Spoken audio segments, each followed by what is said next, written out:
Alhamdulillahi rabbil alamin. Alhamdulillahi rabbil ardi wa rabbis sama. Khalaqa Adama wa 'allamahul asma. Wa asjada lahu malaikatahu wa askanahul jannata daral baqa. Thumma anfadha fihi ma sabaqa bihil qada. Fa ahbatahu ila dunya daral libtila. Nahmaduhu subhanahu wa ta'ala 'ala sarra. Wa nasta'inu bihi subhanahu wa ta'ala 'ala ad-dharra. Wa nas'aluhu subhanahu wa ta'ala 'aisha as-su'ada wa mauta asy-syuhada wal fawza bil qada. Wa nashhadu an la ilaha illallah wahdahu la syarikalah wa asyhadu anna Muhammadan 'abduhu wa rasuluh la nabiyya ba'dah. Baiklah para pendengar kaum muslimin yang dicintai Allah Subhanahu wa taala, berbicara masalah puasa, maka tidak akan terlepas dari seluruh rangkaian ibadahnya dari semenjak sahur hingga berbuka. Namun ketika kita menelisik jauh lebih dalam, ternyata di sana ada banyak sekali sunnah Rasulullah SAW yang beliau ajarkan kepada kita semuanya. Namun sayangnya mungkin sering kita abaikan, terutama diabaikan oleh kaum generasi milenial seperti kita saat ini. Apa itu? Yaitu makan sahur.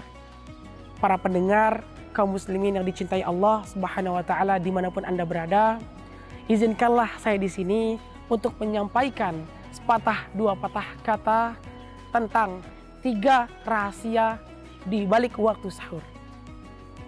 Yang pertama, waktu sahur adalah salah satu waktu yang paling berkah. Mengapa demikian? Karena Rasulullah SAW bersabda dalam hadis riwayat Bukhari nomor 1823 dan hadis riwayat Muslim nomor 2136 yang berbunyi, tasahharu fa inna fis sahuri barakatun. Perhatikan di sini, perhatikan penafsirannya. Makan sahurlah kalian di waktu sahur. Sesungguhnya makan sahur di waktu sahur itu adalah berkah. Lantas di sini bukan hanya sekedar makan sahur, namun lebih dari itu terkait oleh waktu sahur itu sendiri. Sehingga waktu sahur itulah yang disebut berkah. Mengapa demikian? Jika ada seseorang yang makan sahur di jam 10 malam atau selepas sholat tarawih, maka secara tidak langsung dia telah membebankan lambungnya untuk menahan lapar jauh lebih lama daripada waktu yang ditentukan. Nah, seperti biasanya kita berpuasa di Mesir ini sekitar 15 hingga 16 jam. Maka bagi siapa yang sahur di jam 10, itu berarti dia berpuasa selama 20 jam. Dan itu artinya bahwasanya dia berpuasa lebih lama 5 jam daripada waktu biasanya. Dan inilah yang sangat membahayakan tubuh. Kenapa? Karena dapat merusak seluruh sel-sel dan jaringan yang ada dalam tubuh. Dan inilah yang menyebabkan penyakit. Padahal Rasulullah SAW telah bersabda, sumu tasihhu, berpuasalah kalian maka sungguh kalian akan sehat.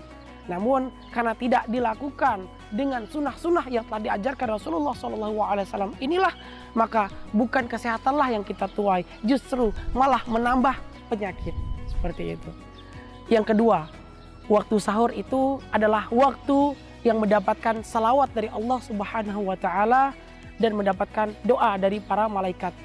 Rasulullah SAW bersabda, as-sahuru aklu barakatun, fala tad'uhu walau ayyajra ahadukum jar'atan min ma'in, fa innallaha wa malaikatahu yusalluna 'alal mutasahhirin.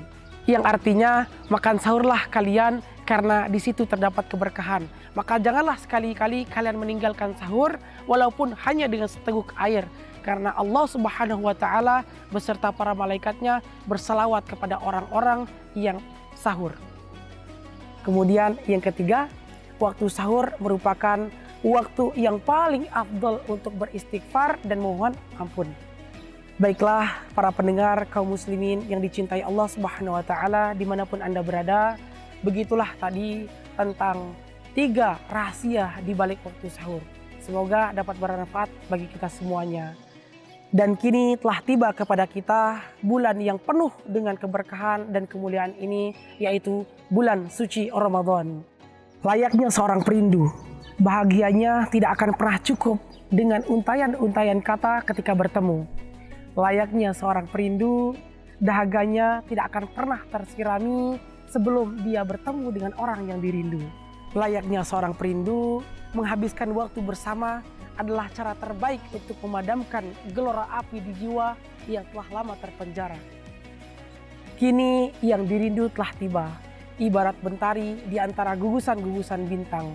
Cahaya mereka tiba-tiba tak terlihat ketika sang mentari telah terbit dari ufuk timur.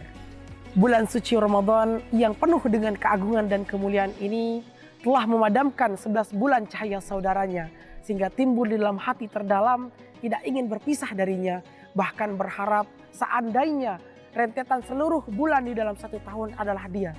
Namun sayangnya bulan suci Ramadan tidak akan pernah menetap lama, dan kita tidak akan pernah tahu akankah usia kita akan berlangsung lama.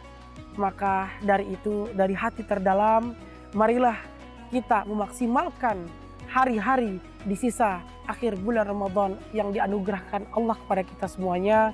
Semoga kita mampu menyempurnakan dan menyelesaikan seluruh rangkaian ibadah puasa hingga akhir bulan Ramadan, dan kita termasuk sebagai orang-orang yang bertakwa di hadapan Allah Subhanahu wa taala. Sekian, wabillahi taufik wal hidayah, wal inayah. Wassalamualaikum warahmatullahi wabarakatuh.